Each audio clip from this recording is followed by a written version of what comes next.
अगर कोई इंसान किसी बीमारी की वजह से मरता है तो अक्सर लोग कहते हैं कि होनी को कौन टाल सकता है, ये तो भगवान की मर्जी थी। लेकिन सोचकर देखो दोस्तों, अगर कोई इंसान खराब क्वालिटी दवाइयों की वजह से मरता है तो क्या आप इसे भगवान की मर्जी कहोगे? इमेजिन करके देखो, अगर सरकारी रेगुलेटर्स किसी कंपनी की खराब क्वालिटी की दवाइयों को इग्नोर कर देते हैं और उसकी वजह से लोग मारे जाते हैं, सुनकर लगेगा कि ये किसी डार्क पॉलिटिकल थ्रिलर फिल्म का प्लॉट हो। लेकिन अफसोस, ये सच्चाई है दोस्तों। इस रिपोर्ट को देखो जिसे हेल्थ रिपोर्टर प्रियंका पुला ने लिखा था और इसे पब्लिश किया गया था लाइव मिनट में दिसंबर 2021 में। ये रिपोर्ट हमें 9 मई 2021 का एक किस्सा सुनाती है। देश में कोविड की सेकेंड वेव आई हुई थी। उत्तर प्रदेश के चिरंजीव हॉस्पिटल में काम करने वाले एनेस्थीसियोलॉजिस्ट जितेंद्र पाल को एक कॉल आती है नर्सिंग स्टाफ से। कॉल पर इन्हें बताया जाता है कि 2 पेशेंट्स में बड़े अजीबोगरीब सिम्टम्स देखने को मिल रहे हैं। बुखार के मारे वो कांप रहे हैं और अचानक से उनका ब्लड ऑक्सीजन लेवल बड़ी तेजी से नीचे गिर गया है। इन दोनों पेशेंट्स को एंटीवायरल दवाई रेमडेसिविर का पहला शॉट दिया गया था और ये रिएक्शन सिर्फ 1 घंटे के बाद उनमें देखने को मिला। कमाल की बात यह थी कि इकलौता इंसिडेंट नहीं था। कुछ ही दिन पहले जितेंद्र पाल ने देखा था सेम चीज हो रही थी लाइफलाइन हॉस्पिटल के 4 पेशेंट्स के साथ। इन्वेस्टिगेशन करी तो पता चला इन दोनों हॉस्पिटल्स में पेशेंट्स को सेम दवाई का बैच दिया गया था, बैच V100167। इसे गुजरात की कंपनी जाइडस कैडिला के द्वारा मैन्युफैक्चर किया गया था। इस दवाई को उत्तर प्रदेश की सरकार ने प्रोक्योर किया था इस कंपनी से, लेकिन जैसे ही डॉक्टर्स को पता चला कि पेशेंट्स में रिएक्शन देखने को मिल रहे हैं, डॉक्टर्स ने इस बैच की दवाई को यूज करना बंद कर दिया। डॉक्टर्स ने फैमिलीज को बताया कि वो कोविड पेशेंट्स के लिए एक दूसरे ब्रांड की दवाई इस्तेमाल करें।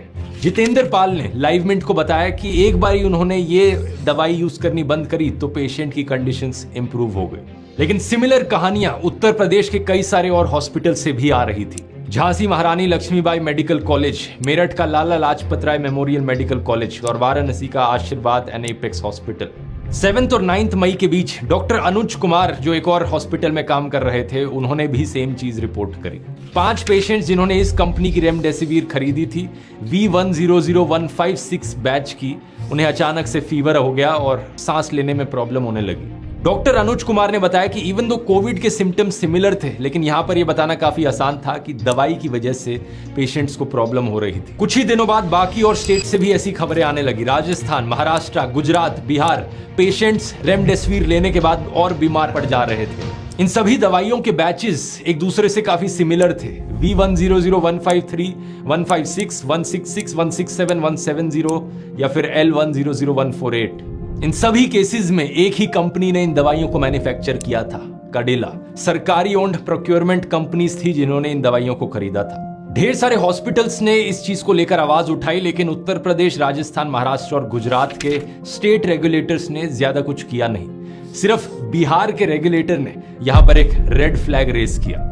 इन्होंने इस कंपनी की V100167 बैच की दवाइयों को टेस्ट कराया और पता चला कि एक्चुअली में इन दवाइयों में बैक्टीरियल एंडोटॉक्सिन्स मौजूद थे, वो कंपाउंड्स जिनकी वजह से इंसानों को फीवर हो सकता है और एक्सेस में लिया जाए तो सेप्टिक शॉक भी लग सकता है। जब ये बात सामने आई तो अक्टूबर में पटना सिविल कोर्ट में केस भी फाइल किया गया इस कंपनी के अगेंस्ट। बात यहां पर यह है कि इस कंपनी की मैन्युफैक्चरिंग यूनिट्स गुजरात में लोकेटेड थी और गुजरात FDCA की रिस्पॉन्सिबिलिटी थी कि ये चेक किया जाए कि इस कंपनी की सारी दवाइयां क्वालिटी स्टैंडर्ड्स मीट कर रही हैं या नहीं कर रही। इन्होंने ही एक्चुअली में लाइसेंस दिया था इस कंपनी को ये दवाई मैन्युफैक्चर करने के लिए। और जब ये रिपोर्ट्स आने लगी कि इनकी कुछ दवाइयां सब स्टैंडर्ड क्वालिटी की हैं, तो बिहार के रेगुलेटर ने गुजरात की FDCA को भी इन्फॉर्म किया था और इनकी रिस्पॉन्सिबिलिटी थी टेस्ट करना इन बैचेस को, लेकिन इन्होंने कोई टेस्टिंग नहीं करी। Joint commissioner of Gujarat regulatory lab ने मिंट को बताया कि जो खराब दवाइयों के बैचेस थे वो इनकी लैब में कभी पहुंच ही नहीं पाए टेस्टिंग के लिए।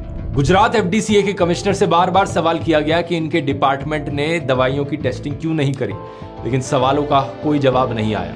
देश के ड्रग्स एंड कॉस्मेटिक्स कानून के अनुसार हर एक खराब बोतल इस दवाई की उसे वापस लिया जाना चाहिए था, लेकिन इसका भी कोई सबूत नहीं कि गुजरात के FDCA ने उन दवाइयों को वापस लिया हो। इस कंपनी कैडिला के स्पोक्स पर्सन से जब सवाल किया गया इन सारी रिपोर्ट्स को लेकर तो उन्होंने इन सारी चीजों को डिनाई किया। लेकिन अब इस पूरी कहानी में एक और शॉकिंग ट्विस्ट सुनिए। ये सब होने से 6 महीने पहले नवंबर 2020 में ही WHO यानी वर्ल्ड हेल्थ ऑर्गेनाइजेशन ने कह दिया था कि रेमडेसिविर को हमें नहीं यूज करना है। WHO ने एक बहुत बड़ी स्टडी करी थी 14,000 से ज्यादा लोगों पर, 450 से ज्यादा हॉस्पिटल्स में, 35 अलग अलग देशों के।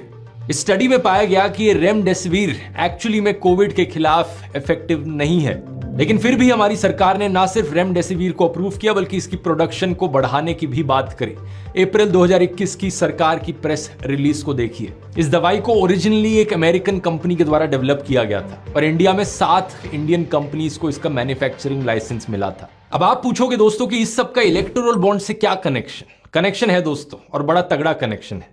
लेकिन वो कनेक्शन बताने से पहले आप ये क्रोनोलॉजी एक बारी ढंग से समझ लो। पहला, वर्ल्ड हेल्थ ऑर्गेनाइजेशन ने कहा कि रेमडेसिविर को नहीं इस्तेमाल किया जाना चाहिए। दूसरा, मोदी सरकार ने WHO के इस एडवाइस को इग्नोर किया और इस दवाई की प्रोडक्शन बढ़ाने को अप्रूव किया। तीसरा, इस दवाई को बनाने का अप्रूवल जाइडस कैडिला कंपनी को दिया गया गुजरात FDCA के द्वारा। चौथा, 5 अलग अलग स्टेट्स के हॉस्पिटल्स ने कहा कि इस दवाई के खराब बैचेस की वजह से कोविड पेशेंट्स की हालत बद से बदतर हो गई। पांचवा, बिहार के रेगुलेटर ने पाया कि इन खराब बैचेस में बैक्टीरियल एंडोटॉक्सिन्स मौजूद थे। ये खराब क्वालिटी की दवाइयां थी। और छठा, इस सब के बावजूद भी गुजरात FDCA ने इन खराब बैचेस की कोई टेस्टिंग नहीं करवाई। बीजेपी की सरकार सेंटर में भी थी और गुजरात में भी थी, और अब हमें इलेक्टोरल बॉन्ड्स के डेटा के जरिए पता चलता है कि ये जाइडस कैडिला कंपनी ने 18 करोड़ रुपए डोनेट किए बीजेपी को इलेक्टोरल बॉन्ड्स के जरिए। मैं सिर्फ एक सवाल प्रधानमंत्री मोदी से करना चाहूंगा, क्या आम इंसान की जान की भी कोई कीमत नहीं है क्या? इस कंपनी ने 3 करोड़ रुपए कांग्रेस को भी डोनेट किए जो उस वक्त राजस्थान में पावर में थी, और 8 करोड़ रुपए बीजेपी की एलआई SKM सिक्किम क्रांतिकारी मोर्चा को भी डोनेट किए जो 2019 से सिक्किम में पावर में है। इस पॉलिटिकल पार्टी को तो 5 कंपनी से डोनेशंस मिली थी और उनमें से 4 कंपनीज फार्मा कंपनीज थी। सिक्किम को एक फार्मा हब कंसिडर किया जाता है और देखकर लगता है कि SKM ने भी इसका पूरा फायदा उठाया। जाइडस कैडिला भी दोस्तों इकलौती ऐसी कंपनी नहीं है। इसके अलावा एक फार्मा कंपनी है ग्लेनमार्क फार्मास्यूटिकल्स। इसे 2022 और 2023 के बीच में 5 नोटिस दिए गए सब स्टैंडर्ड ड्रग्स की वजह से। इनमें से 4 notice Maharashtra food and drugs administration ने दिए थे। इस कंपनी की जो ब्लड प्रेशर रेगुलेट करने की दवाई थी उसे सब स्टैंडर्ड बताया गया। और अब हम इलेक्टोरल बॉन्ड्स डेटा के जरिए जानते हैं कि इस कंपनी ने 9.75 करोड़ रुपीस की इलेक्टोरल बॉन्ड्स खरीदी थी नवंबर 2022 में, और इन सारी बॉन्ड्स को बीजेपी ने इनकैश किया। प्रधानमंत्री मोदी ने फिट इंडिया मूवमेंट लॉन्च करी थी कुछ साल पहले। मैं पूछना चाहूंगा, क्या यही है आपका फिट इंडिया? एक और गुजरात बेस्ड कंपनी को देखिए, टोरेंट फार्मा नाम से। इसकी एंटी प्लेटेलेट दवाई डेप्लाट 150 ने सैलिसाइलिक एसिड टेस्ट फेल कर दिया था। Maharashtra food and drug administration ने इसे खराब क्वालिटी का बताया 2018 में। अक्टूबर 2019 में अमेरिका का जो फूड एंड ड्रग्स एडमिनिस्ट्रेशन है उसने इस कंपनी को वार्निंग दी कि बार बार इनकी क्वालिटी रिलेटेड फेलियर्स हो रहे हैं इनकी मैन्युफैक्चरिंग यूनिट में। और आगे क्या देखने को मिला? मई 2019 और जनवरी 2024 के बीच में इस कंपनी ने 77.5 करोड़ की इलेक्टोरल बॉन्ड्स खरीदी। इसमें से मेजॉरिटी पैसा 61 करोड़ रुपीस बीजेपी के पास गया। अमेरिका तक ने जब इस कंपनी की दवाइयों को लेकर वार्निंग दी थी तो इंडियन अथॉरिटीज को कम से कम इंस्पेक्शन तो करना चाहिए था, लेकिन गुजरात में मौजूद बीजेपी की सरकार ने कोई एक्शन नहीं लिया। एक और मेजर फार्मा कंपनी सिप्ला को 4 शो कॉज नोटिस मिले उनकी दवाइयों को लेकर।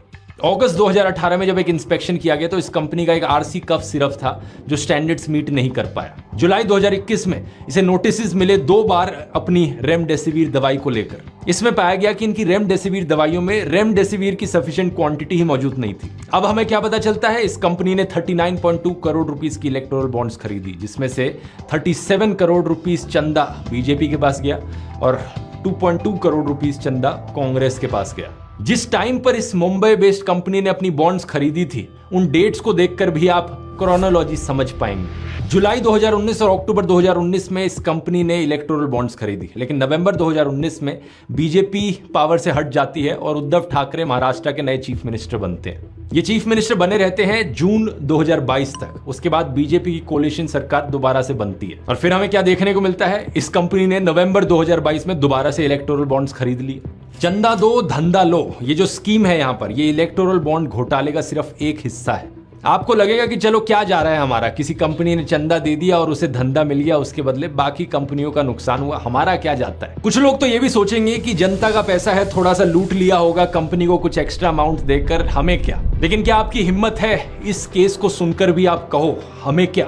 एक कफ सिरप की दवाई ना सिर्फ एडल्ट्स को दी जाती है बल्कि बच्चों को भी दी जाती है जिनकी 6 साल से ऊपर की उम्र होती है। दिसंबर 2022 की इस खबर को देखिए। उज्बेकिस्तान में 18 बच्चों की मौत हो गई खराब क्वालिटी कफ सिरप पीने की वजह से। अगले महीने जनवरी 2023 में WHO ने इन बच्चों की मौत को 2 कंटेमिनेटेड कफ सिरप से लिंक किया, एब्रोनोल सिरप और DOK1 max syrup. Laboratory analysis करी गई तो पता लगा कि इन दोनों प्रोडक्ट्स में बहुत ही हाई अमाउंट मौजूद है डाइथाइलिन ग्लाइकॉल या इथाइलिन ग्लाइकॉल का। इन दोनों कफ सिरप्स को मैन्युफैक्चर किया गया था उत्तर प्रदेश में मौजूद एक कंपनी के द्वारा, मैरियन बायोटेक, और डिस्ट्रीब्यूट किया गया था क्वारा मैक्स मेडिकल के द्वारा उज्बेकिस्तान में। लेकिन उज्बेकिस्तान इकलौता ऐसा केस नहीं था। इन खबरों को देखिए, गाम्बिया और कैमरून में भी कंटेमिनेटेड कफ सिरप्स की वजह से बच्चों की मौत हुई। मैरियन बायोटेक के अलावा 2 और इंडियन कंपनीज का नाम यहां पर आता है, हरियाणा बेस्ड मेडन फार्मास्यूटिकल्स और Madhya Pradesh based रेमान labs. Total में 141 बच्चों की मौत हुई और मैरियन बायोटेक कफ सिरप